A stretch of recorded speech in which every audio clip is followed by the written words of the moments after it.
안녕하세요. 이번 강의에서는 손쉽게 데브옵스 환경을 구축하는 방법으로 CI/CD 서버를 만들어 볼 건데, 먼저 간략하게 스프린트2 범위의 실습 환경에 대해서 설명을 드릴게요. 앞 강의에서도 말씀드렸지만 지상편 최종 실습 환경 구성은 여기 보이는 환경들을 모두 설치하는 건데, 각 스프린트마다 하나씩 환경을 구성해요. 그래서 이런 흐름이 내 PC에서 모두 이루어지는 거고, 스프린트 1 때는 CI/CD 환경이 없었기 때문에 인프라 환경만 구성을 해서 이렇게 실습을 해봤었죠. 이제 스프린트 2에서 CI/CD 환경을 구성을 할 건데, 먼저 인프라 환경 때와 마찬가지로 버추얼박스랑 베이그란트를 이용하면 게스트 OS가 만들어지고 스크립트를 통해서 이런 프로그램들이 모두 설치가 됩니다. 뒤에서 설치 내용들은 자세히 설명을 드릴 거고요. 설치가 다 완료됐으면 이제 내 PC의 브라우저에서 젠킨스 대시보드에 접속을 할 수 있게 돼요.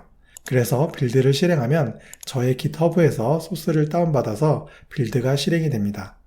이 소스는 스프린트 1에서 제가 실습을 위해서 만들었던 앱 소스고요. 다음으로 컨테이너 빌드를 하면 소스 빌드를 해서 만들어진 자르 파일이 사용이 돼서 컨테이너 이미지가 만들어지고 도커 허브로 업로드를 하게 되는데, 직접 도커 허브에 가입을 해서 내 도커 저장소에 이미지를 올릴 거예요. 그래서 지금까지 이렇게 제 도커 허브에서 유저 네임이 들어간 이미지를 사용했다면, 이제부터는 자신이 가입한 유저 네임으로 이미지 이름이 변경이 됩니다. 그리고 도커 빌드를 할 때 필요한 도커 파일이랑 배포를 할 때 필요한 야물 파일들을 저장할 용도로 GitHub가 필요한데, 기존에 있으신 분들은 그대로 쓰시면 되고요. 없으신 분들은 여기도 가입을 하셔야 돼요. 그래서 컨테이너 빌드나 배포를 하면 제 GitHub가 아닌 본인의 GitHub에서 릴리즈 파일들을 다운받아서 배포를 하게 되는데, 여기서 중요한 건 이 배포되는 야물 파일에 들어가는 이미지명에 본인의 도커 허브 유저네임이 있어야 여기서 이미지를 가져올 수가 있어요. 이따가 설치 과정에서 상세하게 설명을 드릴 거고, 이게 이번 스프린트2 실습 구성과 진행 흐름인데, 만약에 좀 헷갈려도 걱정 안 하셔도 돼요. 한 번 더 설명을 드릴 거거든요. 앞으로 스프린트2에서 이런 흐름으로 계속 실습을 하게 될 거니까 본인의 GitHub랑 도커 허브를 꼭 만들어야 된다는 점 명심하시고요. 이제 그럼 어떤 순서로 이 환경들을 구성하게 되는지 말씀을 드리면서 한 단계 더 디테일하게 설명을 드려볼게요. 먼저 스프린트 1에서 했었던 것처럼 제가 올려놓은 베이그란트 설치 스크립트를 실행하면 이렇게 CI/CD 서버가 한 번에 구성이 되는데, 이 설치 스크립트에서 일어나는 일을 설명을 드릴게요. 자원 할당을 보면 CPU 2코어에 메모리는 2기가, 그리고 디스크는 30기가를 줬어요. 스프린트 2부터는 실습을 할 때 이 두 환경이 모두 띄어져 있어야 되니까 내 PC에 자원이 충분한지 확인을 해보시고요. 그리고 네트워크 설정은 이렇게 되는데, IP는 인프라 환경이 30번이었고 CI/CD 환경은 20번이에요. 여기서 호스트 온리 네트워크는 VM 간에 통신을 하거나 내 호스트 PC에서 VM에 접속을 하기 위한 네트워크라서 IP가 같으면 안 되고, 근데 이 네트워크는 외부 인터넷에 접속은 안 되거든요. 그래서 NAT를 추가해서 쓰는 거고, IP는 자동 할당되는데 이 IP가 인프라 환경이랑 같지만 인터넷만 쓰기 위한 용도라서 문제는 없습니다.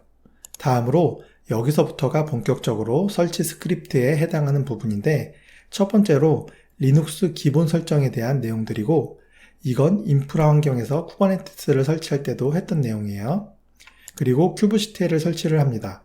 이건 젠킨스에서 배포를 할 때 쓸 용도고요.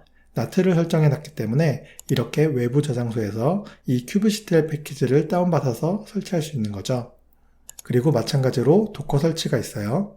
이걸로 젠킨스에서 컨테이너 빌드를 하고 도커 허브로 이미지를 올리게 되고, 다음으로 소스 빌드를 해야 되니까 오픈JDK랑 그래들 설치가 있습니다. 그리고 GitHub도 설치를 해서 빌드에 쓸 소스 코드랑 릴리즈 파일들을 가지고 와요.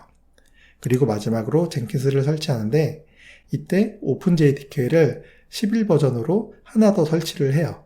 그 이유는 젠킨스가 11 버전에서 돌아가기 때문에 젠킨스 설치용으로 필요한 거고, 이건 제가 만든 소스 코드가 17 버전으로 만들었기 때문에 소스 코드 빌드용으로 필요한 거예요. 그래서 이렇게 베이그란트 파일로 설치되는 내용에 대한 설명을 드린 거고, 그럼 이제 다시 여기로 돌아와서 이렇게 베이그란트로 CI/CD 서버가 만들어졌으면 원격 접속 툴로 접속을 해놓고요. 그리고 이제 젠킨스 대시보드에도 접속을 해볼 수가 있는데, 여기에 접속을 하면 최초 젠킨스 초기 세팅을 한번 하게 돼요.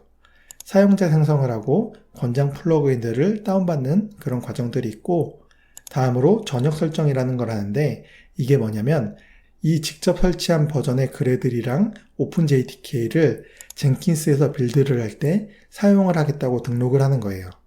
그리고 다음으로 이제 자신의 도커 허브를 써야 되니까 도커 허브에 가입하는 단계가 있고, 다음으로 도커 허브 사용 설정이라고 해서 두 가지가 있는데, 첫 번째는 내 CI/CD 서버에서 내 도커 허브로 이미지를 올릴 수 있도록 로그인을 해놓는 거랑, 두 번째로 젠킨스에서 도커를 사용할 수 있도록 권한을 부여를 해야 됩니다.